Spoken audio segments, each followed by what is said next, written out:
So recently I played through Dark Souls 3 again, and I remembered just how good the boss fights were in Dark Souls 3. I think they're the best in the Souls series. Yes, I think they're better than Elden Ring. And then I thought to myself, how good of a game would Dark Souls 3 be if they took all of the bosses out of the game or made them all skippable? It wouldn't be very good. Well, the journalist we're going to take a look at today thinks every game should have every boss skippable, including Dark Souls 3. And I don't think it's going to be a shock to anyone here when I say that this article we're going to be reading today comes from none other than everyone's favorite journalist outlet, Kotaku. So let's just go ahead and get straight into this shit. Could we be about to enter a skippable boss fight utopia? South of Midnight has shown it's possible without destroying the very fabric of the universe. The fact that you think skipping boss fights would be a utopia shows that you journalists don't actually play or complete games. And then these people have the audacity to cry when nobody trusts them. In a gaming world increasingly built out of Souls-like, where the concept of the boss battle becomes the central game mechanic, some of us have been left behind. I have always hated boss fights, and while I have no interest in convincing anyone else to agree with me, I have long lamented the lack of accommodation made for the many other people who are already with me. But, sniff the air, something's changing. You're not left behind because Souls-like games exist. These games simply do not cater to you, and that's completely fine. But don't demand they be changed or suggest they be changed to accommodate to you. They're not for you. I don't really enjoy puzzle games, but I'm not going to go into a puzzle game and suggest that it be a utopia if they were to add something where I can skip all the puzzles. I recently loaded South of Midnight, interested to check out such a gorgeous looking game, and was immediately delighted by the art and the extraordinary performances in the cutscenes. But then, as Zach warned us, I was immediately underwhelmed by the repetitive combat. However, while idly fiddling through the game's settings to see what was what, I saw a toggle I was absolutely not expecting: boss skip option. In 2017, I wrote one of the most controversial articles of my career, a piece for which I received literal death threats, alongside hundreds of more banal insults and wishes for my imminent demise. As someone battle-hardened by Gamergate, it takes quite a bit for the scale of a backlash to take me by surprise, and while I knew it would piss some people off, I didn't predict the volume. I wrote an article suggesting that boss fights should be skippable. Imagine my temerity. Bro, battle-hardened by Gamergate?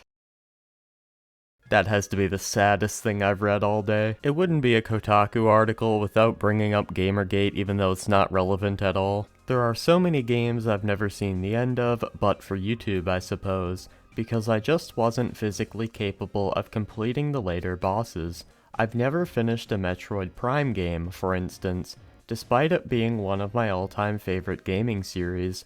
There are other games I've been enjoying so much, but just had to abandon because every so often, there would be a difficulty spike of such enormous disproportion that eventually I'd lose all will to try. And to be abundantly clear, this isn't just about my incompetence. There are obviously a billion boss fights I've successfully completed, but almost none I've even vaguely enjoyed. For me, and millions of others, they are mostly tedious obstacles that get in the way of enjoying the rest of the game. And here we have a Kotaku writer claiming Metroid is one of their all-time favorite series despite never even completing a single Metroid game. You claim it isn't your incompetence that stops you from beating a boss fight, but I mean, I guess you're kinda right. It's more so your laziness. You don't care to learn the mechanics of the game enough to actually conquer the boss fight and you gave up.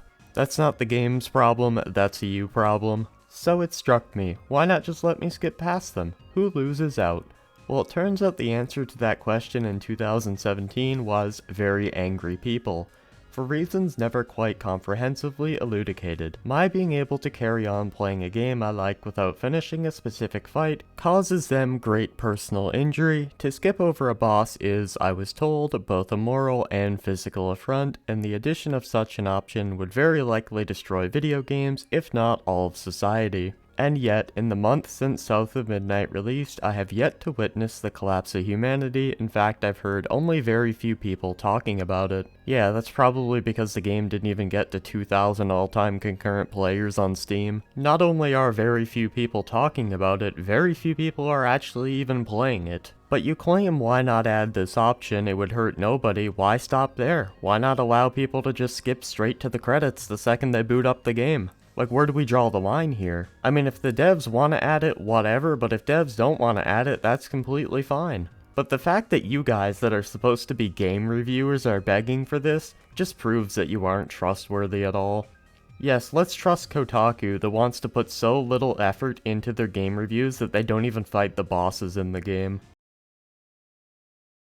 This is not the first time a game has offered a way past tough spots. A fair few big-name games have had options to let you skip entire missions should you fail them enough. Red Dead Redemption 2 and Days Gone, for instance, while many others will offer to lower the difficulty if you're flailing, but it's still vanishingly rare, and South of Midnight is the only instance of specifically being able to skip the bosses that I'm aware of. Let me know of other examples, and it harms no one, not even that guy, you know, Dave, the one who still unironically says get good.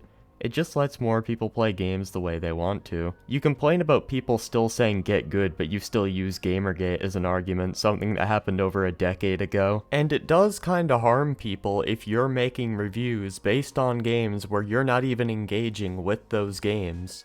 It's insane to think that Kotaku thinks it would be a utopia to be able to review games without even properly playing them. But you know what? It used to be commonplace. It was incredibly rare that a game didn't ship with a suite of hidden cheat codes. You'd find them in the next edition of your favorite gaming magazine, and then type them in to become invincible or have infinite ammo, and then blitz through the boss. That was troubling you. And yet the schools remained open, the supermarket still had toilet paper on sale, everything was still okay. If anything, not being able to cheat past an impossible boss is the crime against nature. Well, that's a bit different because you still are engaging with the boss in that scenario, even if you are doing it with like infinite ammo or something. But the thing is back then there was no internet, so it was actually kinda hard to find out what these codes were, and you had to go out of your way and put in effort to find them, instead of just going into a menu and skipping. I'm fairly certain this has appeared in South of Midnight as a consideration for accessibility, and that's wonderful. It's worth noting the game even lets you skip combat, although given how dull it is, this seems to fix another issue entirely. In the last few years, we've seen a dramatic change in how AAA games are being made, with the needs of players put front and center. Few big-name games launch these days without offering a wealth of incredibly specific options, allowing people to tailor games to their specific requirements, which is all well and good until you reach a difficulty spike boss fight, in which all such amenities seem to get thrown out the window. Oi you, be good enough at this bit no matter your specific situation or you're done playing. Yeah, how dare the devs actually make you use the knowledge you learned throughout your playthrough of the game to beat a boss. I also find it funny that you claim the option to skip combat fixes the issue of bad combat in South of Midnight. Like, no, good combat fixes that issue, not the option to skip it. But could South of Midnight be the start of a trend? And no, Dave, I don't mean I'm demanding that Souls-like games in which the entire point is mastering the techniques required for all 8 trillion bosses all let me skip over every moment. I mean, it'd be brilliant if they did. I'd love to explore the lands between, because that place looks amazing, if not for all the immediate death. Yeah, I'm sure it would be amazing if we just had Souls bosses all be skippable, completely defeating the point of the game in the first place. As games superbly copy one another with their accessibility options, could we start to see the boss fight skip button become standard? It's an impossible thing to believe in because we're never allowed nice things. The gatekeeping around the topic is about as fierce as anything gets in this hobby. So many Daves horrified that others might enjoy a part of a game for which they have not demonstrated their worth, but I still allow myself a glimmer to stare through the crack in the wall South of Midnight has offered at the beautiful sunlit fields beyond. So yeah, that is the article. Someone who literally writes about video games for a living wants to be able to skip the most important parts of video games. You literally can't make this shit up anymore. And Kotaku wonders why everyone roasts them all the time. It's because of stuff like this. Anyway, if you guys enjoyed this video, make sure to smash that like button. If you didn't, you can smash that dislike button and leave a angry comment about how I'm wrong. And I don't really have anything else to say, so yeah, peace.